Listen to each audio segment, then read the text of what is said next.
Sa paghihiwalay ni Dominic Roque at Bea Alonzo ay mas naging interesado ang publiko sa buhay ni Dominic Roque ngayon.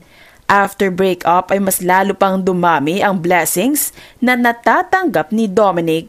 Isa na rito ay ang pagiging ambassador nito ng Seduction International.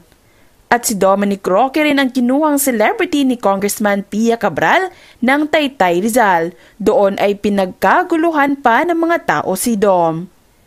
Noong Valentine's Day naman ay isinapubliko ni Judy Ann Santos ang pagbibigay ni Dominic Roque ng bouquet of flowers sa kanya. Itinuturing na ngang anak ni Judy Ann si Dom. Nagpasalamat si Juday kay Dom at tinawag pa niya itong sweet anak. At noong nakaraang River Maya reunion concert ay nakasama ni Dom ang pamilya ni Judy Ann sa panonood ng nasabing concert.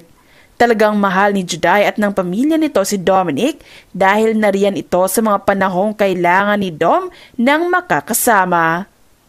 Nakasama rin ni Dom ang grupo nitong Euro Monkeys kung saan naroon rin sina Richard Gutierrez, Kuya Kim at Dingdong Dantes.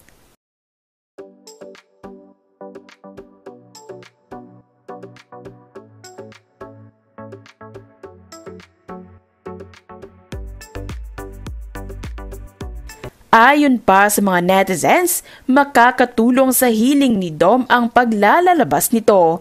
Matatanda ang ibinalita noon ni OG Diaz na nagkukulong lang si Dom sa kanyang kondo noon matapos ang breakup nila ni Bea at dinadalaw na lang si Dom ng kanyang pamilya.